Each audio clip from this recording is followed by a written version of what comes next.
most important thing is that you have a proton, which is a positively charged particle, becomes a positive electron plus neutron plus some light comes out.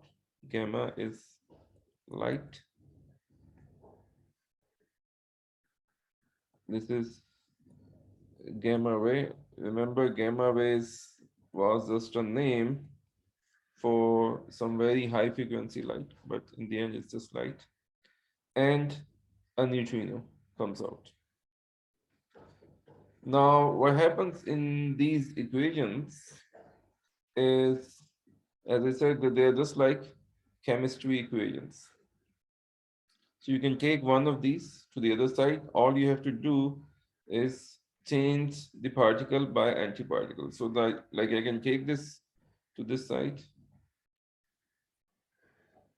and then what you get,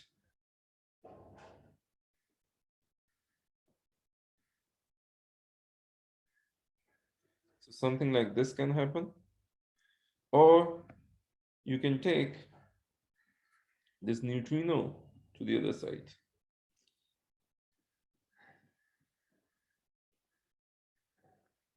and this can happen. So what is a neutrino? As I said, that it's just one of the fundamental particle. If you look at, this is the whole table of all most fundamental particles which we know. So we believe that the whole universe, anything you have ever seen, anything you have ever felt, anything that has ever come to experience is made up of all these, only these particles. And even in these are not relevant for most things. These are only produced at very high energy, but the stable matter is just made up of these guys, and these guys are like the glue. They bind these things together, or they provide the interaction. So like photon, this is the light particle. This provides the electromagnetic interaction. Gluon provides the strong interaction, and these provide the weak nuclear reaction.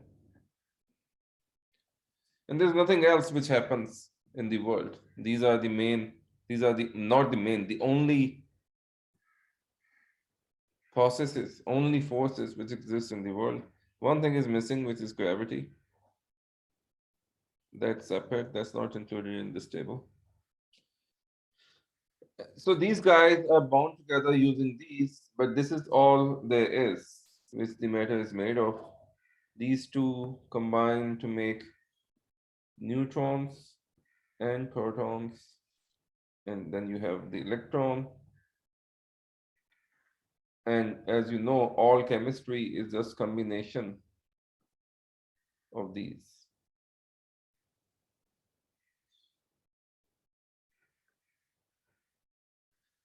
So in a sense, since all chemistry is at the base of all biology and all materials. And chemistry is based on only these four particles. So you can say that the whole existence can be explained as interaction of only these some fundamental particles.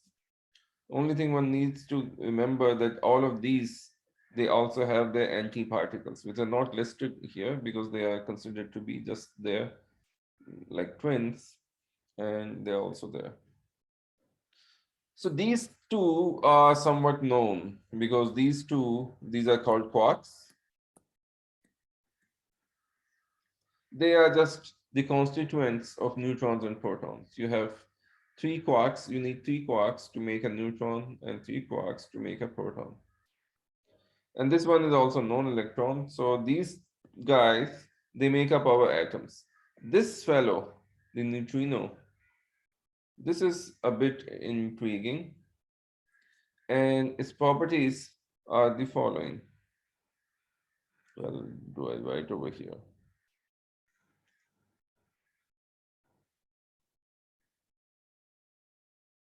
So what are its properties? I forgot to write here one of the most important property of this neutrino. So neutrinos do not have a charge.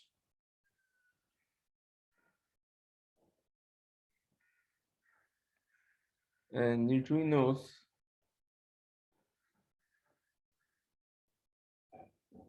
are very light. I mean, people thought that they are massless, but they're not exactly massless. But to first approximation, you can say that they don't have a mass. So they're just like this guy. In this sense, they're just like photon, because photon doesn't have a charge, it doesn't have a mass, but the photons interact with the charged particles. This is charged, this is charged, this is charged. So photons are absorbed and emitted by charged particles. Remember, this is how we said that the light is produced whenever the charged particles are shaken around, that produces the light. And this is how the light is detected. How is light detected? So you have some charges here, some charge here, you shake it around, that produces this light wave. And then you have some charge here. When this light wave hits it, this charge moves, and that's how we detect it. That's what happens in our eyes. Light enters, it moves around some electrons in our eyes, and we detect it. That's how it's detected in the radio antennas. That's how it's detected in photographic film. Light goes, hits some electrons in the chemical of the photographic film, and causes some change. So it's always light interacting with some charged particles. Now these neutrons, they do not have a charge. So they interact very weakly. They, in first approximation, they do not interact with matter at all. So when they see these guys, up, down, and electron, they almost do not interact with them. So they only interact using this interaction, which is written over here. How do they interact? If you want to detect a neutrino, you can put a bunch of protons in its way, and then it can hit it and convert the proton into a neutron, and also produce in the process a positive electron and some light. And how are they produced? In this interaction. A proton can turn into a neutron, an electron, and give off a neutrino. So this is the process through which you can detect, just like you detect the light using charged particles. And this neutrino does not interact with electron. But the problem with this interaction is, as the name suggests, it's very, very weak. By weak, it means that it's they interact very weakly, they interact very rarely. So, like, if I shoot a neutrino, if a neutrino is coming and I put a bunch of protons in its way, how will I put a bunch of protons in its way? Well, just put a piece of any material. The material has some atoms. Atoms have nuclei in the center, and nuclei have protons. So this neutrino is expected to hit one of the proton and convert it into neutron. And when that happens, the neutrino will be absorbed. And by looking at the light coming out over here, you can detect that a neutrino hit you, and probably you can recover this, that some of the proton were converted into neutrons.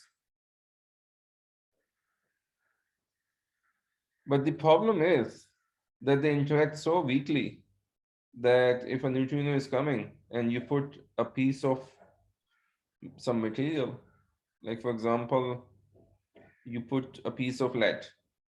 Why lead? Because lead is very, very thick. It has lots of atoms in it. And the nucleus is very, very heavy of lead. So it has lots of protons in it.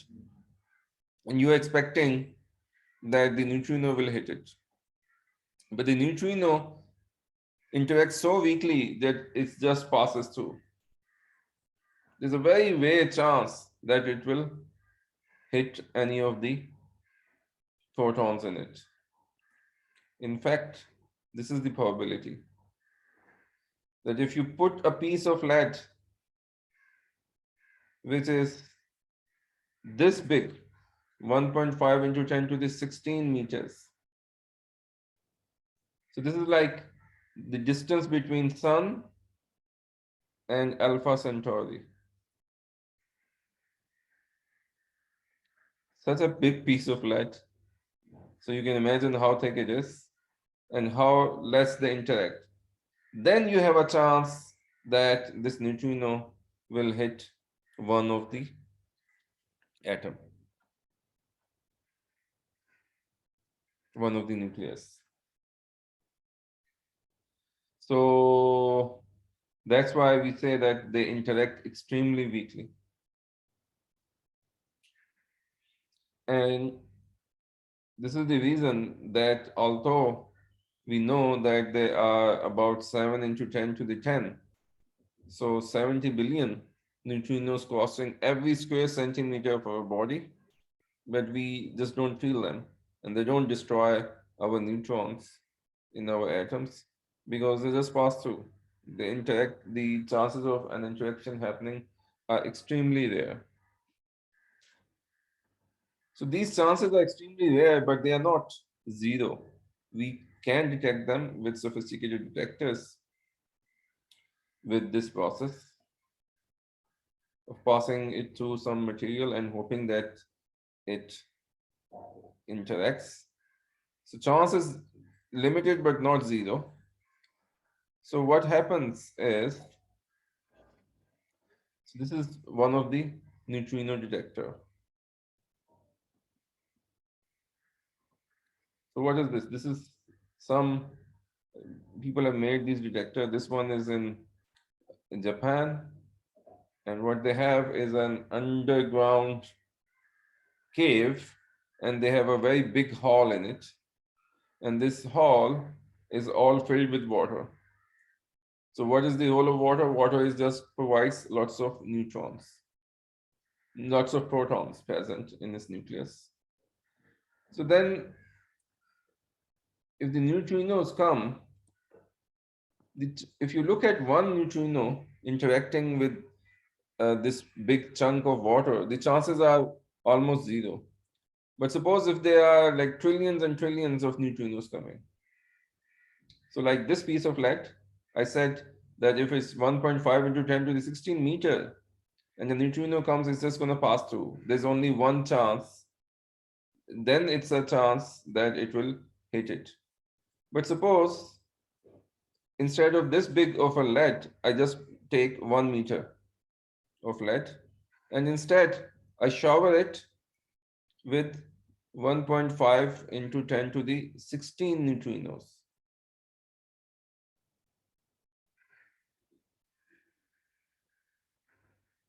So a thousand trillion neutrinos. Then these probabilities, this one and this one, you can see are same. So even a 1 meter piece of lead is going to absorb one of these neutrinos because there are so many of them. The chances are very low, but since it's just like you have a lottery. Winning, the chance of winning the lottery is very low. But if you buy trillions of tickets, then you are sure to win. So if you have huge number of neutrinos coming, then you will detect it. And that's the thing, what they do in these detectors. They shower it with huge flux of neutrinos, and then they detect them. How do they detect them? Well, one of the water molecules, one of the neutrino hits a proton, it converts it into a neutrino, into a neutron, and the gamma ray is released in that reaction. This photon is released, which is absorbed in these are all photon detectors. These gold wings, they are very, very sophisticated photon detectors, so they can detect one single photon. And when that happens, then a detection of a neutrino is recorded. Where does the flux of neutrino comes in? Well, there are various ways of producing it. Basically, using nuclear reactors, because remember how they are being produced. They are produced in various nuclear reactions. For example, in this fusion reaction, they are produced. And when you bake heavier nuclei, even then they are produced, because whenever there are protons converting into neutrons or neutrons converting into a proton, a neutrino is always present. So if you have a source of nuclear reactions, like a nuclear reactor burns a huge number of nuclei, converts in them into other things, other nuclei. So it releases huge number of neutrinos. And if you place a nuclear reactor close by, you're going to start detecting some neutrinos in this detector. Now, the idea is what we're going to use these neutrinos for. They actually are a window to look into the center of the stars. Because these neutrinos, if our story is true, let me come here.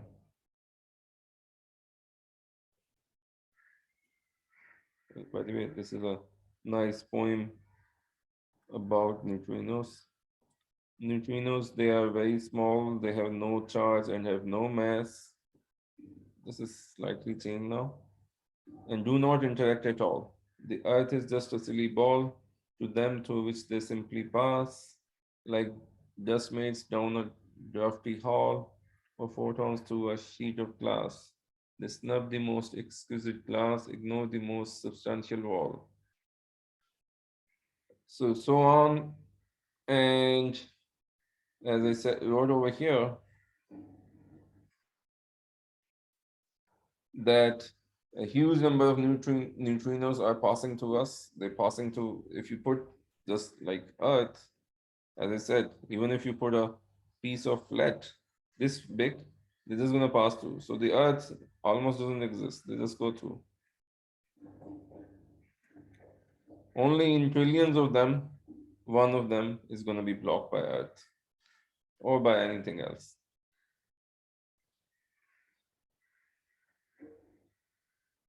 But what good they are for for us, as I said, they are a window to look at the center of the stars. So each projection in the center of the star, each projection of helium atom releases two neutrinos, as we saw in that picture, because two protons are being converted into two neutrons. So that means there are a huge number of neutrinos which are coming out of the sun. This is the core of the sun where the neutrinos are produced. And the sun is big. But these neutrinos, they're not blocked by sun's material, because as I said, they just pass through everything. So like out of trillions of them, only one will be blocked. So that doesn't matter. So almost every neutrino which is produced, it just comes out.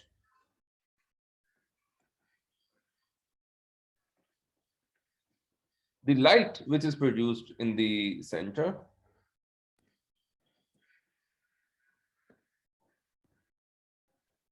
that is absorbed by sun's material. It heats it up and finally makes the surface at 6,000 Kelvin. And this surface produces its own light, which is appropriate for the 6,000 Kelvin thermal radiation.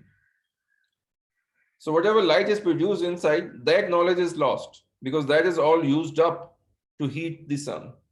All of that light is blocked because light interacts very, very quickly with any material, and especially with sun's material because it's plasma. With plasma, the light interacts very, very quickly. But neutrinos, they are not stopped. They just come out of the center easily. And if they're coming out and we are sitting over here on Earth, even if at night time I'm over here, these neutrinos just gonna pass through Earth and hit me. Well, they're not gonna hit me, they're just gonna pass me as well. But if I have one of those detectors in Japan, by the way, it's called Super Komiokonde.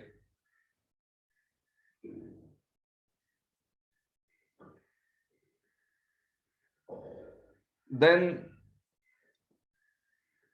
some of them are going to be detected in my detector because there are a huge number of them which are coming out, and we can calculate that must be the flux of these neutrinos, how many neutrinos must be coming from the sun, and when they hit this detector, I can detect them, and I can test if my theory of what's happening inside the sun is correct or not. Well, the first thing you can test is there really nuclear reactions happening inside the sun? If there are nuclear reactions happening in the sun, then even if I don't have a nuclear reactor near my neutrino detector, there must be neutrinos hitting it from the sun. There must be neutrinos coming from the sun hitting it all the time. So I should be able to detect them.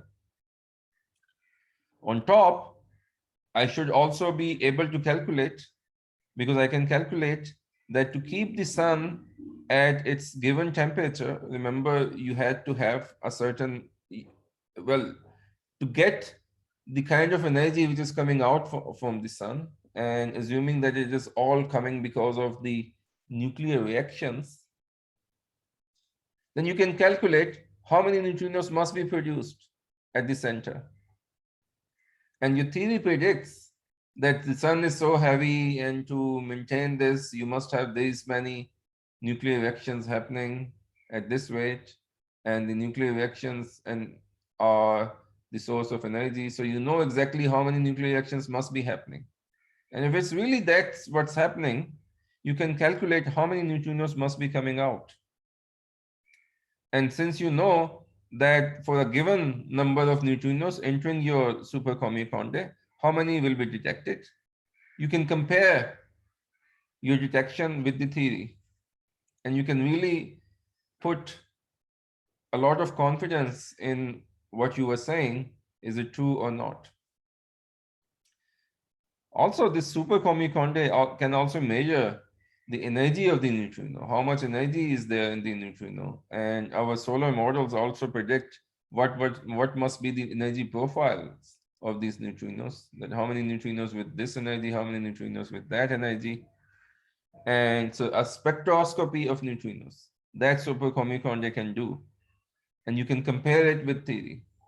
And if there's a match, that means whatever story we were building up of what happens inside stars has been confirmed by a representative star, which is the sun. So let's do, just to make these things a bit more concrete and to give you a bit more of a sense of control over the story which I have been telling you, let's compute how many neutrinos must be coming from the sun. It's not hard to compute it. So to do that, all you have to do is find out how many helium nuclei are being produced in the sun each second. So how would you do that? Well, first of all, we can find what is the energy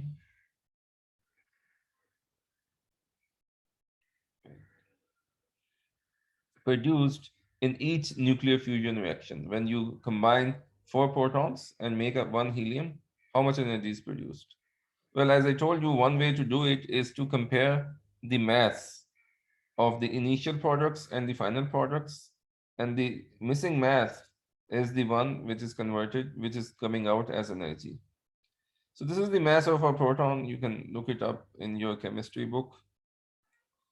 And mass lost in fusing four protons is this, because I told you that per nucleon, 0.7% is lost in this reaction.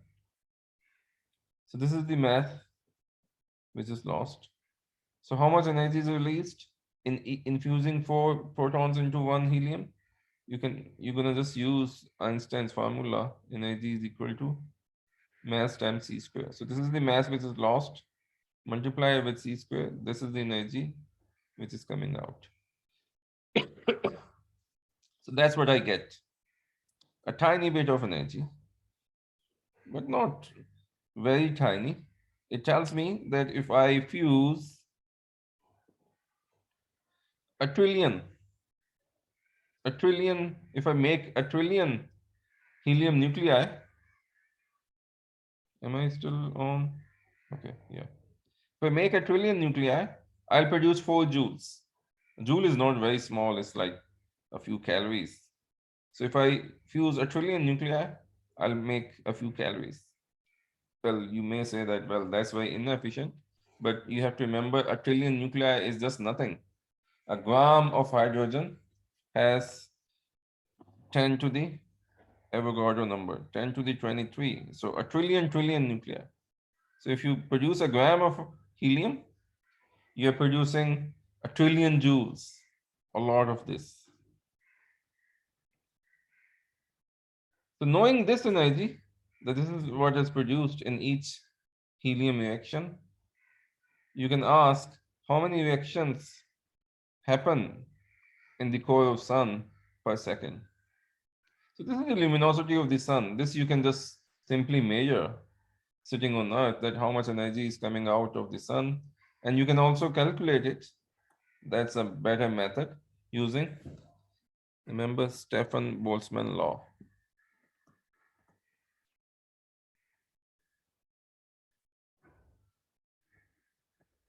Stefan Boltzmann law.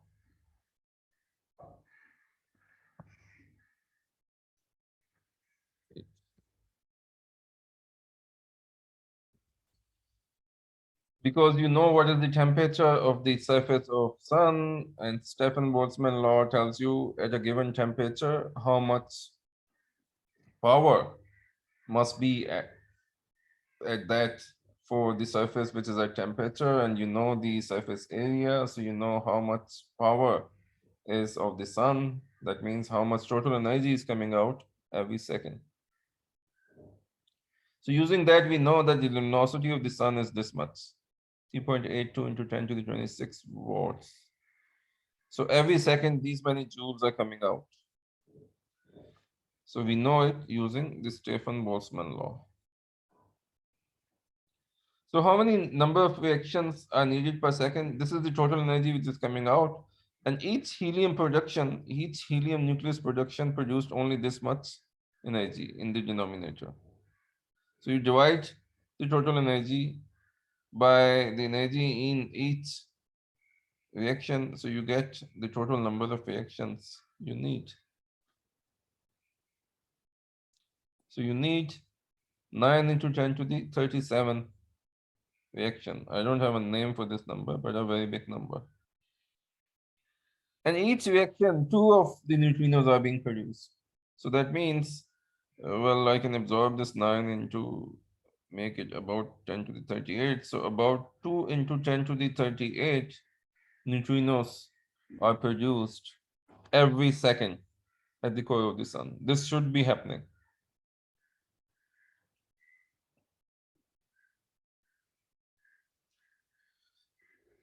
So by the way, using this, you can also estimate that how much hydrogen the sun is burning every second. So about 10 to the 38 reactions, and each reaction needs 4 hydrogen nuclei, and each hydrogen nuclei is this heavy. So about 160 billion kilogram is being burnt in the sun every second. But sun is so big, using this amount of consumption, checking how much hydrogen is there in the core. Not all hydrogen in the sun can be used, only the one in the core can be used. We estimate that the sun can shine for about 10 billion years. But for now, the more important number is this. This is the number of neutrinos which are being produced. So the question is, how many of them reach Earth? How many of them hit us? So these neutrinos, they're just going in all directions from sun. So this 10 to the 38, if I stand at a distance, maybe this is Earth, they are spread over a sphere whose radius is equal to the Sun-Earth distance. They're spread over this radius. So this many neutrinos spread over, well, this is not centimeter, this is meters. Spread over this distance, which is the Earth-Sun distance, 4 pi r squared, that's the area of this sphere. So that means this was 10 to the 6 kilometer. This was actually this many neutrinos per square meter. They're hitting us every second. Now, this is a number which is large enough that if you make a very big detector, like at superconductor, which has a large area, then you will measure some of them. And we estimate that we will measure about 20 in our detector.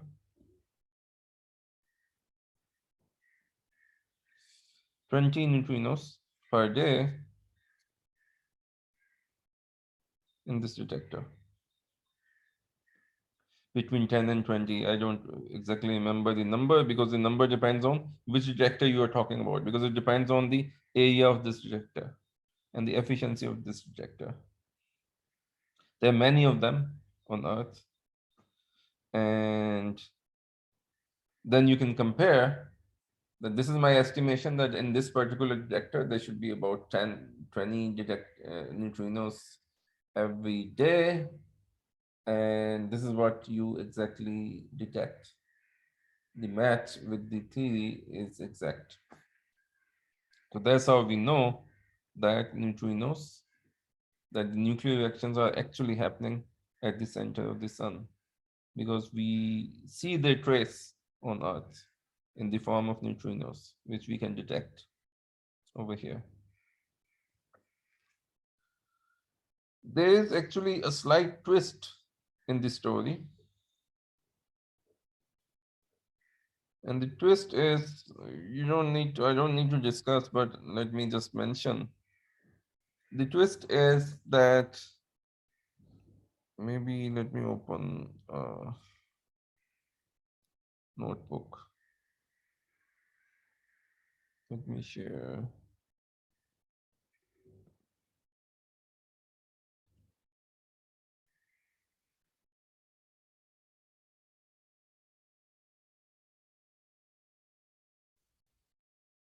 This was called solar neutrino puzzle. It has a fascinating history. So Fred Hoyle did detailed calculation, and we just did a rough calculation. Fred Hoyle did more sophisticated versions of these, and they estimated how many neutrinos must be reaching Earth and how many of them must be detected in one of these detectors. So this was done before these detectors were made. And when these detectors were made, they were hoping that they will detect these neutrinos. They did detect them, but it turned out that only 1/3 of the predicted neutrinos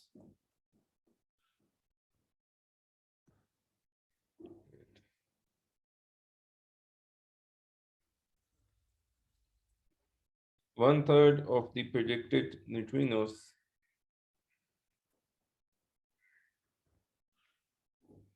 I don't know why only in this class this happens.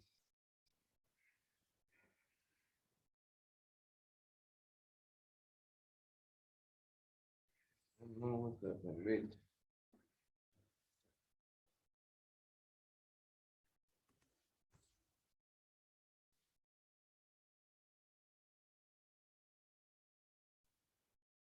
1/3 of the predicted neutrinos are detected. So this was called the puzzle. And people were very worried about it because what it meant that our something was very wrong with our solar models. It was saying that only 1/3 of the reactions are happening inside the sun.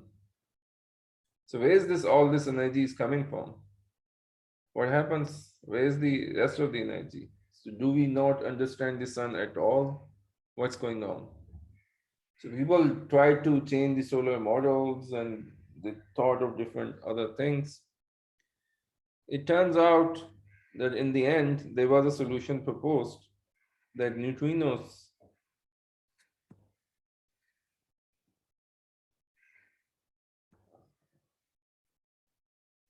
is just not happening today. Let me come back here.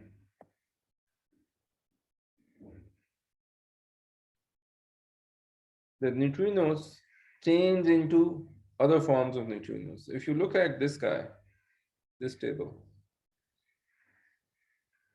there's a neutrino of this family, there's a neutrino of this family, and there's a neutrino of this family, of the first, second, and third family. So this is electron neutrino, muon neutrino, tau neutrino.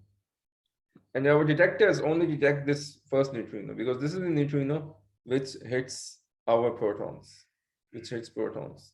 These guys, they don't hit protons. So it's only this one is detected. But it turns out and this is the one which is produced in the sun, but it turns out as this neutrino travels towards Earth, the, our modern theory now predicts, and this was actually people thought of it because they had only 1/3 of the neutrinos. So they thought that maybe this neutrino is being converted into these other neutrinos. So finally, when this neutrino reaches Earth, you have equal mixture of the first kind, second, and third. And only the first kind is detected. And that's why we see only 1/3 of these. Then people built up other detectors which can detect this phenomena that this neutrino is being converted into these and converted back. And this was finally confirmed only very recently, about 10-15 years ago. And only then our models of sun were completely confirmed that this is exactly how the energy is being produced. So neutrino had a huge role to play in convincing us that it's the nuclear fusions which are happening at the center of the sun. And as you can see that this elementary particle physics, which is a very sophisticated branch of physics, requires a very sophisticated theory and also huge amount of technological innovations to detect these things. These detectors are extremely complex. There are like thousands of scientists who work on them to make them and finally detect them. Take billions of dollars to build. So that kind of physics is required to finally test, was required to finally test our model of the sun. And it's fairly recent. Like the complete picture, this puzzle that what's happening in the sun, why we have having only one third of the neutrino, was only solved about 15 years ago. But now, although it was solved 15 years ago, but about 50 years ago, when the neutrinos were first detected, they at least had this idea that yes, the nuclear fusions are happening at the center of the sun because we are seeing some neutrinos.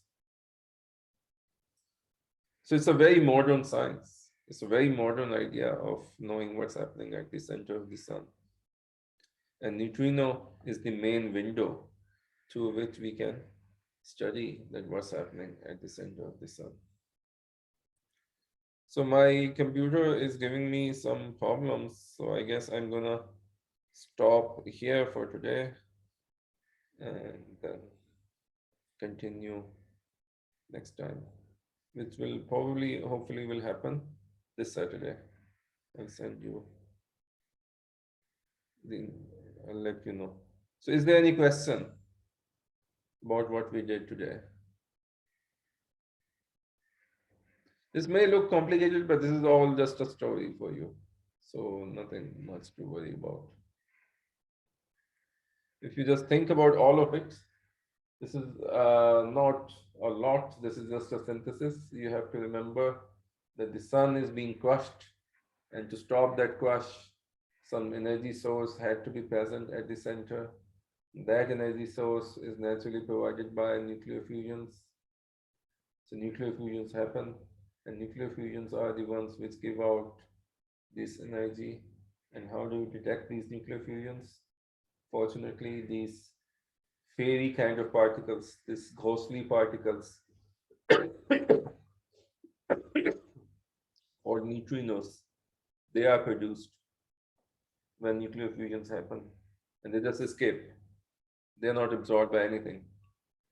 But we have detectors to detect them, and since they are produced so many in the sun, sitting on Earth, we can still detect them, and we have done it.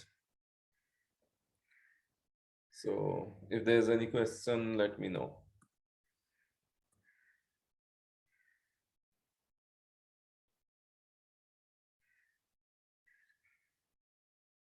So let me just stop here.